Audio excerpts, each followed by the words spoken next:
Hi welcome to healthy ಬೇಕ್ and cook. So ಇದು ನೋಡಿ ಆಲೂ ಸ್ಟಫ್ಡ್ ಬನ್ನು ತುಂಬ ಹೆಲ್ದಿಯಾಗಿ. ಇಲ್ಲಿ ನಾನು ಮೈದಾ ಯೂಸ್ ಮಾಡಿಲ್ಲ, ಸಕ್ಕರೆ ಯೂಸ್ ಮಾಡಿಲ್ಲ, ಏನೂ ಇಲ್ಲ. ಸ್ಟಫ್ ಆಗಿರೋಂಥ ಸಾಫ್ಟ್ ಆಗಿರೋಂಥ ಬನ್ ನೋಡಿ. ಫಸ್ಟ್ ಹಾಲು ಒಂದು ಅರ್ಧ ಗ್ಲಾಸ್, ಅದಕ್ಕೊಂದು ಅರ್ಧ ಸ್ಪೂನು ಈಸ್ಟ್ ಹಾಕಿದ್ದೀನಿ. ನ್ಯೂಟ್ರಿಷನಲ್ಲಿ ಪ್ರಿಪೇರ್ ಆಗಿರುವ ಈಸ್ಟ್ ಆದರೆ ಅದರಲ್ಲಿ ಫೋಲಿಕ್ ಆ್ಯಸಿಡ್ ಇರುತ್ತೆ, ನೋಡ್ಕೊಂಡು ತೊಗೋಬೇಕು. ಅದನ್ನು ಒಂದು 10 ನಿಮಿಷ ಮುಚ್ಚಿಟ್ಬಿಟ್ಟು ಆಮೇಲೆ ಉಪ್ಪು, ಗೋಧಿ ಹಿಟ್ಟು ಹಾಗೆ ಜೀರಿಗೆ ಎಲ್ಲ ಹಾಕ್ಕೊಂಡು ಅದನ್ನು ನಾವು ಹಾಲಿನ ಜೊತೆ ಇದು ಏನು ನಾವು ಈಸ್ಟ್ ಮಿಕ್ಸ್ ಮಾಡಿದ್ದೀವಿ ಅದಕ್ಕೆ ನಾವು ಗೋಧಿ ಹಿಟ್ಟು ಹಾಕಿಬಿಟ್ಟು ಇದು ಮಾಡಬೇಕು. ಈಸ್ಟ್ ಹಾಕಿ ಒಂದು 10 ನಿಮಿಷ ಬಿಡಬೇಕು, ಆವಾಗ ಆ್ಯಕ್ಟಿವೇಟ್ ಆಗುತ್ತೆ ಈಸ್ಟು, ಡ್ರೈ ಈಸ್ಟು. ಇವಾಗ ಒಂದು ಸ್ವಲ್ಪ ತುಪ್ಪ ಹಾಕ್ಕೊಂಡಿದ್ದೀನಿ ನಾನು.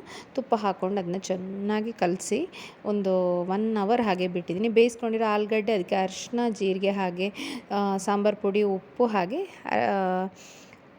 ಕೊತ್ತಂಬರಿ ಪುಡಿ, ಜೀರಿಗೆ ಪುಡಿ ಹಾಗೆ ಒಂದು ಸಣ್ಣ ಒಗ್ಗರಣೆ ಅಂದರೆ ಸಾಸಿವೆ ಮತ್ತು ಉದ್ದಿನಬೇಳೆ ಹಾಕಿರೋದು. ಅದನ್ನು ಚೆನ್ನಾಗಿ ಮಿಕ್ಸ್ ಮಾಡಿ ಇಲ್ಲಿ ಮಿಕ್ಸ್ ಮಾಡ್ಕೊತಾ ಇದ್ದೀನಿ. 2 ಉಂಡೆ ಮಾಡಿ ಇಟ್ಕೊಂಡಿದ್ದೀನಿ, ಯಾಕಂದರೆ 2 ಆಲೂ ಬಂದು ಮಾಡೋಣ ಅಂತ ಹೇಳ್ಬಿಟ್ಟು ಈ ಥರ ಮಾಡಿಟ್ಕೊಂಡಿದ್ದೀನಿ. ಈಗ ಈಸ್ಟ್ ಯೂಸ್ ಮಾಡ್ಬೋದು ಅಂತ ಖಂಡಿತ. B9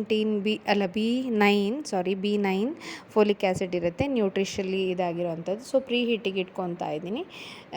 ಒಂದು ಪ್ರೀ ಹೀಟ್ ಮೋಡ್ ಇದಾಗಿರುತ್ತೆ, ಡಬಲ್ ಲೈನ್ ಇರೋ ಅಂಥದ್ದು. ಹಾಗೆ ಒಂದು 10 ನಿಮಿಷ 180 ಡಿಗ್ರಿ ಸೆಲ್ಸಿಯಸ್ಸಲ್ಲಿ ನಾವು ಪ್ರೀ ಹೀಟ್ ಮಾಡ್ಕೋಬೇಕು ಓವನನ್ನು. ಇವಾಗ ಹೀಟ್ ಆಗ್ತಾಯಿದೆ. ಸೊ ಇವಾಗ ನೋಡಿ ಇಲ್ಲಿ 1 ಅವರ್ ಮೇಲೆ ಒಂಥರ ದಪ್ಪ ಆಗಿದೆ ಹಿಟ್ಟು.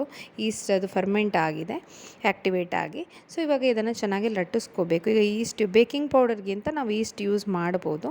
ಸೊ ಮನೇಲಿ ಈಸ್ಟ್ ಮಾಡೋವಂಥ ರೆಸಿಪಿಗಳು ತುಂಬ ಇದೆ. ಬೇಕಾದರೆ ಯಾವತ್ತಾದರೂ ಕಮೆಂಟ್ ಸೆಕ್ಷನಲ್ಲಿ ತಿಳಿಸಿದರೆ ನಾನು ಹೋಮ್ ಮೇಡ್ ಡ್ರೈ ಈಸ್ಟ್ ರೆಸಿಪಿನ ನಿಮಗೆ ಮಾಡೋಕ್ಕೆ ಟ್ರೈ ಮಾಡ್ತೀನಿ. ಲಟ್ಟಿಸ್ಬಿಟ್ಟು ನಾವೇನು ಆಲೂ ಸ್ಟಫಿಂಗ್ ಮಾಡಿದ್ದೀವಿ ಅದನ್ನು ಈ ಥರ ತುಂಬಿಸಿಟ್ಕೋಬೇಕು. ಸಂಜೆ ತಿಂಡಿಗೆಲ್ಲ ತಿನ್ನಬೇಕು ಅಂದಾಗ ಹೆಲ್ದಿಯಾಗಿ. ಇಲ್ಲಿ ನಾನು ಸಕ್ಕರೆ ಕೂಡ ಹಾಕಿಲ್ಲ ಇದಕ್ಕೆ.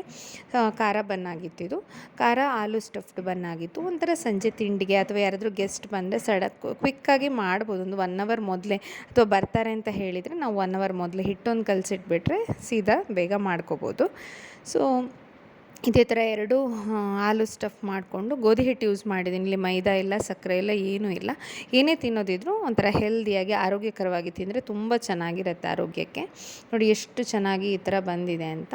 ಇದನ್ನು ನಾವು ಬೇಕಿಂಗ್ ಟ್ರೇಯಲ್ಲಿ ಇಡಬೇಕು. ಅಲ್ಲಿ ಮೀನ್ವೈಲ್ ನಮ್ಮದು ಬೇಕಿಂಗಿಗೆ ಇದು ಏನು ಪ್ರೀ ಹೀಟ್ ಮಾಡ್ತಾಯಿದ್ದೀವಿ OTGನ. ಈ ಥರ ಹಾಕಿಬಿಟ್ಟು ಅದಕ್ಕೊಂದು ಸ್ವಲ್ಪ ಹಾಲು ಸ್ಪ್ರಿಂಕಲ್ ಮಾಡಬೇಕು ಮೇಲ್ಗಡೆ. ಹಿಟ್ಟು ಮಾಡಬೇಕಾದ್ರೂ ಜೀರಿಗೆ ಹಾಕಿದ್ದೀನಿ. ಆಲೂ ಸ್ಟಫಿಂಗ್ ಅಂದರೆ ಬಟಾಟೆ ಆಲೂಗಡ್ಡೆಗೂ ನಾನು ಜೀರಿಗೆ ಹಾಕಿದ್ದೀನಿ, ಯಾಕಂದರೆ ಆಲೂಗಡ್ಡೆ ಒಂದು ಸ್ವಲ್ಪ ಗ್ಯಾಸಿನ ಅಂಶ ಇರೋದರಿಂದ. ಸೊ ಇವಾಗ ನಮ್ಮದು ಓವನ್ ಪ್ರೀ ಹೀಟ್ ಆಗಿದೆ. ಸೊ ಇವಾಗ ಇದನ್ನು ಪ್ರೀ ಹೀಟ್ ಆಗಿರೋ ಓವನಲ್ಲಿ ಒಂದು 20 ಮಿನಿಟ್ಸ್ 180 ಡಿಗ್ರಿ ಸೆಲ್ಸಿಯಸ್ಸಲ್ಲಿ ಇದು ಮಾಡಬೇಕು. ಸಾಕಾಗಿಲ್ಲ ಅಂದರೆ ಒಂದು 30 ಮಿನಿಟ್ಸ್ ನಮಗೆ ಗೊತ್ತಾಗುತ್ತೆ ನೋಡಬೇಕಾದ್ರೆ. ಸೊ ಈ ಪ್ರೀ ಹೀಟ್ ಮೋಡ್ ಬೇರೆ, ಹಾಗೆ ಬೇಕಿಂಗ್ ಮೋಡ್ ಬೇರೆ, ಬೇರೆದಕ್ಕೆ ಬೇರೆ ಇರುತ್ತೆ. ಗ್ರಿಲ್ ಎಲ್ಲ ಏನಾದರೂ ಮಾಡೋದಾದ್ರೂ ಬೇರೆ ಥರದ್ದಿರುತ್ತೆ. ಸೊ ನೋಡಿ ಇವಾಗ ಎಷ್ಟು ಕಲರ್ ಬಂದಿದೆ ಅಂತ. ಆಲೂ ಬನ್ ನೋಡಿ, ಅದು ಇದು ಎಷ್ಟು ಸಾಫ್ಟಾಗಿದೆ ಇದು ಬಂದಿದೆ ಅಂತ ಹೇಳ್ಬಿಟ್ಟು. ನೀವು ಆಲೂ ಬನ್ನ ಖಂಡಿತ ಟ್ರೈ ಮಾಡಿ ಮನೆಯಲ್ಲಿ. ಈ ಥರ ಹೆಲ್ದಿಯಾಗಿ ಆರೋಗ್ಯಕರವಾಗಿ ತಿಂದು ಆರೋಗ್ಯವಾಗಿರಿ. ಸೊ ಈ ರೆಸಿಪಿ ಇಷ್ಟ ಆಗಿದೆ ಅಂತ ಅನ್ಕೋತೀನಿ. ಹಾಗೆ ಒಂದು ಸಬ್ಸ್ಕ್ರೈಬ್ ಮಾಡೋದನ್ನು ಖಂಡಿತ ಮರಿಬೇಡಿ. ಸೊ ಮುಂದಿನ ರೆಸಿಪಿ ಜೊತೆ ಸಿಗ್ತೀನಿ. Take care.